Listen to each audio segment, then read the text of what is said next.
Ladies and gentlemen, saints and soldiers in the faith, let me say this loud and clear. Getting old is not the end of the story. It is the proving ground of legacy. See, we spend our youth building careers, building families, building names. But it's in the later chapters of life that we find out what was built on sand and what was built on the rock. Let me tell you, old age isn't a time to cruise. It's a time to clarify. It's a time to consecrate. It's a time to be careful, because the enemy doesn't retire when you do. If anything, he doubles his effort. They say with age comes wisdom, but I say with age also comes opportunity. Opportunity to reflect, to refine, and to rise up stronger than ever before. See, we live in a world that has convinced millions that old age is a signal to slow down, to sit down, to stay out of the way. But that's a lie crafted to silence the very ones who've endured the most and learned the most. It's time to flip the script. Old age isn't a retirement, it's a refinement. You didn't come this far just to fade away. You're not on the sidelines, you're standing at the summit of a mountain that you've climbed with your blood, sweat, tears, and prayers. That means you can see things others can't. You have the elevation of perspective. And from that place, God doesn't whisper, it's over. He says, now we're just getting started. But in the refining fire, impurities rise to the surface. And that's exactly what happens in the later years of life. The distractions get quieter. The noise of impressing others starts to fade. And what's left is pure purpose. Purpose that was often hidden behind career, behind busy schedules, behind the need to prove something. But now you're in the fire of focus. And that fire doesn't destroy, it defines. Don't mistake slowness of body for slowness of purpose. You may not move like you used to, but your spirit should be sprinting. Your wisdom, your experience, your discernment, these are not relics of the past. They are weapons for the now. This is your season to lead, not leave, to pour out, not pull back. Can you do it not from a place of trying to earn, but from a place of having already endured? That's refinement. Think of it like this. Diamonds aren't found at the surface. They're uncovered deep in the earth, under pressure, over time. That pressure you faced, that loss you've endured, those battles you fought, spiritually, emotionally, financially, they weren't random. They were producing something. The pain you survived didn't retire you, it refined you. Too many people age into passivity. They think that because they've handed off certain responsibilities, they've also handed off their relevance. But you can't hand off a calling. You can't delegate destiny. You may not be leading the march, but you better believe your presence in the camp still matters. Your words carry weight. Your silence can shape minds. Your choices echo louder now than ever before.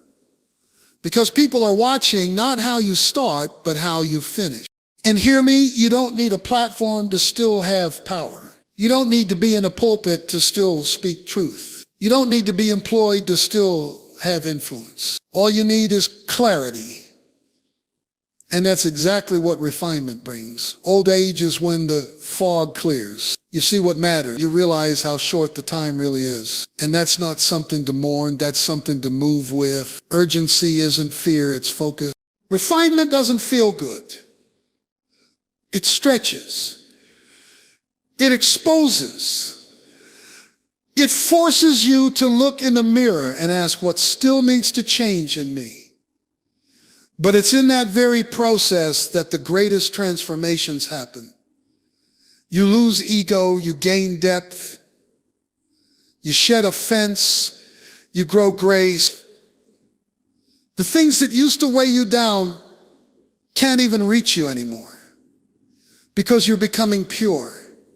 You're becoming precise. You're not just older, you're being honed for a deeper purpose. You may have survived your younger years, outlasted the storms of immaturity, temptation, and spiritual confusion. But don't think for a second that the enemy has crossed your name off his list. He hasn't forgotten about you. In fact, if you've lived long enough to gain wisdom, you've also lived long enough to become a bigger threat to the kingdom of darkness. And the enemy doesn't retire when you do. If anything, he gets more subtle, more strategic, more sinister. Because when a young person falls, a few stumble. But when a seasoned saint falls, entire legacies crumble. This is the warfare of old age. It's not loud anymore. It's quiet. It's subtle. It's in the small compromises, the private justification, the slow drift into bitterness, laziness, and isolation. The enemy knows your playbook now because you've already shown your strength. So he attacks your blind spots. And often, those blind spots are covered by pride, a belief that I've already made it. I've already endured. I'm safe now. That kind of thinking is not only dangerous, it's deadly. Let me tell you, spiritual warfare doesn't stop at 60. In fact, the devil is hoping you'll lower your shield just because you've passed your so-called prime. He's hoping you'll stop praying like you used to. That you'll stop fasting, stop watching your heart, stop guarding your mind.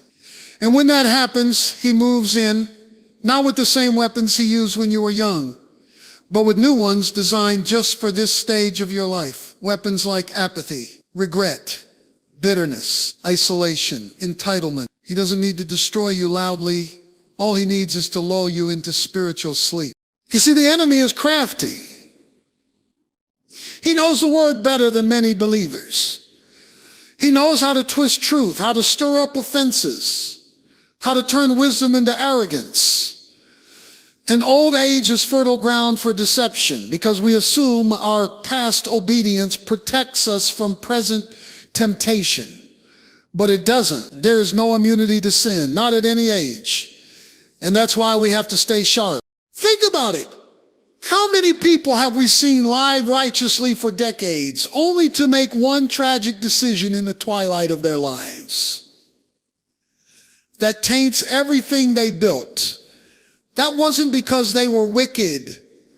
It's because they got comfortable. They got unguarded. And the enemy waited patiently for that moment. He doesn't rush.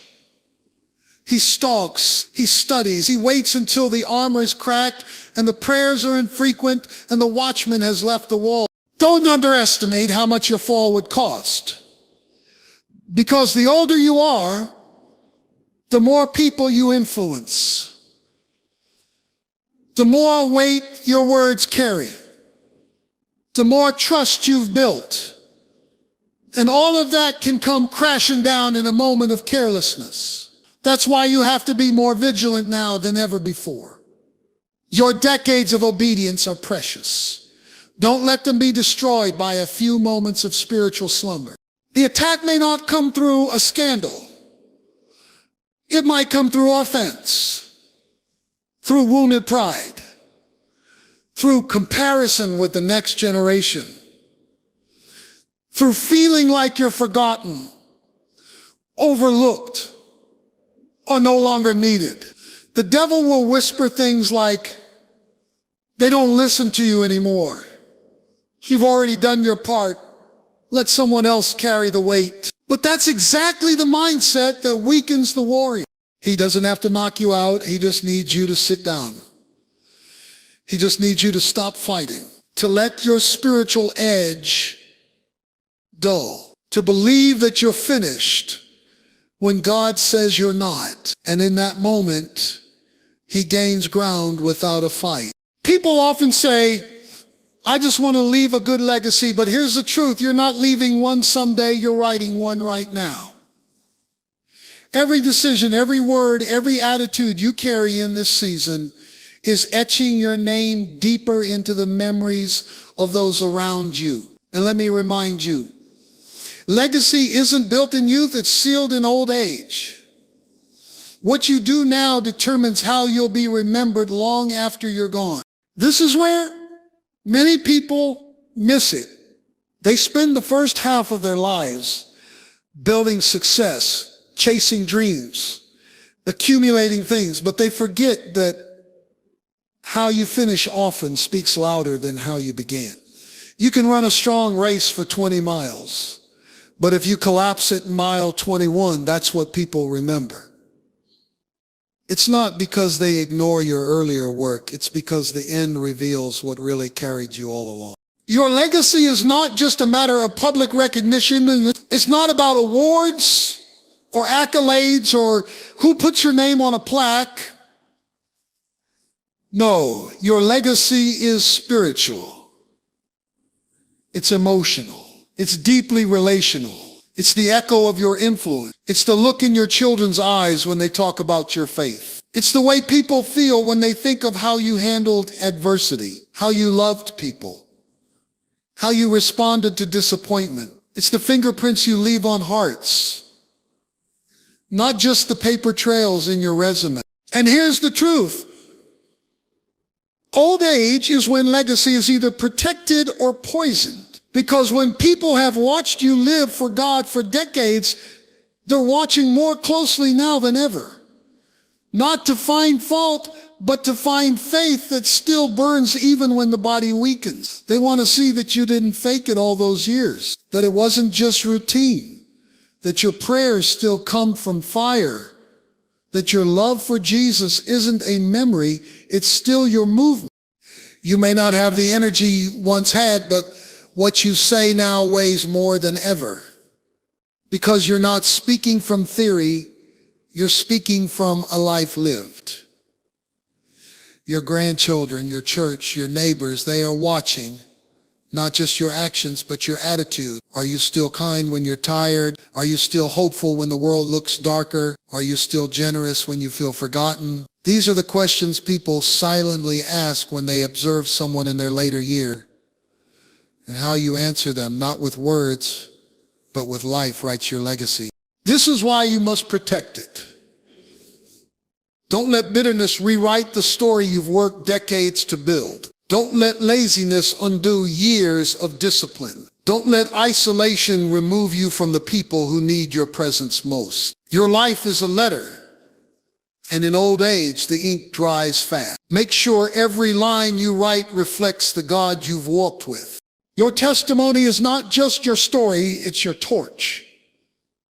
And in this season, you're not just carrying it for you, you're handing it off to your children, to your spiritual sons and daughters, to the broken who are watching how you endure, to the hungry who wonder if it's worth holding on. And what they see in you could be the reason they keep pressing forward. You don't get to choose how people remember you, but you do choose what you give them to remember. You do choose what kind of fragrance your life leaves behind, whether it's the sweet aroma of grace, humility, and faithfulness, or the staleness of regret, resentment, and withdrawal. There's a generation rising that's full of potential but starving for direction. They're scrolling more than they're seeking. They're connected to everything, yet grounded in nothing. While the world screams louder every day with opinions, confusion, and chaos, what it's really missing is the anchored voice of the seasoned. That's where you come in, not as a relic of the past, but as a revelation for the present. You're not just older, you're essential. You are a walking, breathing answer to a generation that doesn't even know what questions to ask yet. You've seen things. You've fought battles that today's youth can't even imagine. You've survived heartbreaks, endured transitions, wrestled with God, and learned how to hold on when everything around you was falling apart. That's not just experience. That's divine insight. And someone out there needs exactly what you carry. You may not feel trendy, but what you carry is timeless. You may not go viral, but your voice carries weight. This generation doesn't need more noise. They need wisdom. And wisdom doesn't come from Google. It doesn't come from TikTok or trendy self-help books. It comes from lives lived in the fire. It comes from people who've walked through the valley and came out with truth in their mouths and grace in their heart. But here's the problem. Many of the people who have the most to say have gone quiet. Not because they've lost their voice, but because they've believed the lie that nobody wants to hear it. The enemy has whispered, you're too old. You're out of touch. They won't listen. But that's a trap, because the moment your voice goes silent, the next generation is left to figure it out on their own. And they're drowning in confusion. What they need isn't someone to talk at them, but someone who will speak into them. And not just from head knowledge, but from the scars, the healing, the journey. There are young people right now who are praying for a mentor, a spiritual father, a wise mother, someone who will see them and believe in them. They're desperate for someone who can tell them, I've been there. I know how this feels, and you don't have to do this alone. You don't need a microphone or a spotlight to speak into someone's destiny. All you need is a willingness to show up and speak out. A moment at a coffee shop, a word after church, a phone call, a handwritten letter. These small things carry massive kingdom impact. In fact, it's often the quietest conversations that leave the loudest echoes in a person's life. You got stories they need. You got prayers they've never heard before. You got scriptures that carried you through storms they haven't faced yet. And they won't know that unless you open your mouth. Don't assume someone else will do it. Don't think your time is up. You may not realize it, but you might be the only person in someone's life who has what they need to move forward. There's something powerful about hearing someone say, I made it and you will too. When that comes from someone who's walked with God for decades, it breaks through the noise. It silences doubt. It ignites hope. That's what your voice does. That's what your testimony can spark. You're not just a story, you're a standard. You're not just a memory, you're a message. You're not just part of the past, you are a bridge to someone's future. They told you purpose has an expiration date. That calling is only for the young, for the energetic, for the ones still sprinting through life with strength in their stride. But what if I told you that's a lie sent straight from the pit? What if your most powerful assignment is not behind you, but right in front of you? Because God's call doesn't expire. His hand on your life doesn't weaken with age. If anything, it grows stronger, deeper, more refined. You are not disqualified because you've slowed down. You are not forgotten because you're no longer in the spotlight. Heaven has not revoked your anointing. You may not be on the stage anymore, but don't confuse that with being bent. You may not be running with the same pace, but that doesn't mean the race is over. The call of God is not a seasonal job. It doesn't come with a retirement plan. It comes with a finish line, and you haven't crossed it yet. Some of the greatest moves of God in history came through people in their later years. Abraham was 75 when God gave him the promise. Moses was 80 when he stood before Pharaoh and led a nation out of slavery. Caleb was 85 when he said, give me my mountain. These men didn't retire, they re-engaged. They didn't fade away, they stood up. And why? Because the call of God doesn't ask your age, it checks your availability. We've built a culture that idolizes youth and overlooks wisdom.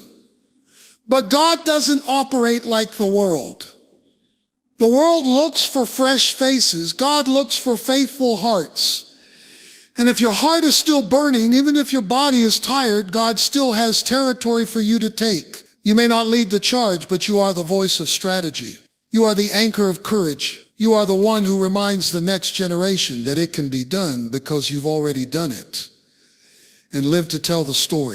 So many people disqualify themselves because they assume their best days are over. They stop praying big prayers. They stop stepping out in faith. They stop listening for the whisper of the Spirit because they believe the lie that they've done their part. But in God's kingdom, there is no such thing as done until you hear the words, well done, my good and faithful servant. Until then, you're still on assignment. You may be in a different season, But seasons don't change destiny. They shift the way it unfolds. Your assignment might not look like it did 20 years ago, but it's still active. Maybe it's to turn to. Maybe it's to intercede. Maybe it's to speak truth into the chaos of a younger generation who's desperate for clarity. Whatever it is, don't bury your gifts just because the world isn't clapping for you anymore. Your spiritual authority didn't leave with your title. Your anointing didn't fade with your last leadership role. Your voice didn't lose its power when your platform changed. You are still an instrument in the hands of a living God. He's still writing your story. He's still using your life as a testimony. You're still breathing, and that means purpose is still pumping through your veins. This is the time to lean in, not lean back. This is the time to dream again, to pray harder, to listen deeper. God is still speaking. He still trusts you. He still wants to move through you. And the world still needs what you carry. There's something powerful about a strong finish. In every race, it's not how you start that draws the crowd to its feet. It's how you end. And for those in the later seasons of life, let this be a divine reminder. You are still in the race. The finish line is ahead, not behind. And if you're still running, then you've still got a victory to claim. That's why now more than ever, you must finish strong. No excuses, no regrets, no spiritual coasting. It's time to press in, not pull back. So many people, after decades of faithful living, start to slow down. Not because of physical limitation, but because of spiritual assumption. They assume they've done enough. They assume the baton has been passed and there's no more race left to run. But that kind of thinking is not only dangerous, it's deceptive. The final stretch of the race is when the muscles ache the most, when the lungs burn, when the crowd noise fades into the background and all that remains is focus. That's where you are now. And that's exactly where finishers are made. You don't need to compare yourself to the pace of the younger runners. You don't need to match their speed. Your responsibility is not speed, it's endurance. It's staying faithful, staying alert, staying engaged. It's refusing to let bitterness, regret, fatigue, or disappointment steal your final strides. Because the enemy isn't aiming to trip you when you're young. He's waiting until you think the race is over. Until you lower your guard, until you drift into spiritual autopilot. But hear this. The final chapters of a life matter deeply when a person finishes with fire, with purpose, with integrity. It sends shockwaves into the lives of those around them. It tells the next generation, this is how you run. This is how you end well. This is what a life committed to God until the very end looks like. That kind of legacy can't be faked. It can't be rehearsed. It has to be lived out in real time, step by step, day by day, right now. And let's be real, finishing strong doesn't mean you won't be tired. It doesn't mean life hasn't left some bruises, some battle scars, but scars don't disqualify you. They verify you. They prove you've been in the fight. And when you choose to finish strong with scars still healing, that's when your story becomes someone else's source of hope. That's when your perseverance becomes a prophetic message you can make it too. Some people finish their lives with a long list of accomplishments, but no spiritual fire.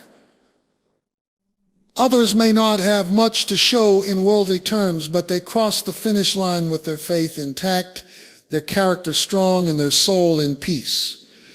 That's the finish that matters. It's not about the trophies, it's about the testimony.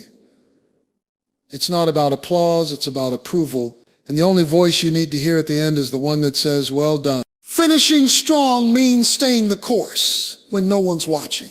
It means continuing to serve when it's inconvenient, to give when it's costly, to pray when it's quiet, and to forgive when it's hard. It's the grit to keep going when others fade. It's the determination to protect your name, your walk, and your witness. Because when you finish strong, it's not just your life that wins, it's everyone who's been watching you, following you, and learning from your example.